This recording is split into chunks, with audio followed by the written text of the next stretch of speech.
Job chapter 1. There was once a man named Job who lived in the land of Uz. He was blameless, a man of complete integrity.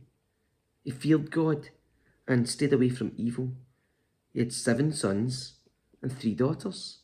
He owned 7,000 sheep, 3,000 camels, 500 teams of oxen, and 500 female donkeys. He also had many servants. He was, in fact, the richest person in that entire area. Job's sons would take turns preparing feasts in their homes, and they would also invite their 3 sisters to celebrate with them. When these celebrations ended, sometimes after several days, Job would purify his children. He would get up early in the morning and offer a burnt offering for each of them. For Job said to himself, "Perhaps my children have sinned and have cursed God in their hearts." This was Job's regular practice. One day, the members of the heavenly court came to present themselves before the Lord, and the accuser, Satan, came with them. "Where have you come from?" the Lord asked Satan. Satan answered the Lord, "I've been patrolling the earth, watching everything that's going on." Then the Lord asked Satan, "Have you noticed my servant Job? He's the finest man in all the earth. He's blameless, a man of complete integrity. He fears God and stays away from evil." Satan replied to the Lord, "Yes, but Job has good reason to fear God. You have always put a wall of protection around him, and his home and his property. You've made him prosper in everything he does. Look how rich he is. But reach out and take away everything he has, and he will surely curse you to your face." "All right, you may test him," the Lord said to Satan. "Do whatever you want with everything he possesses, but don't harm him physically."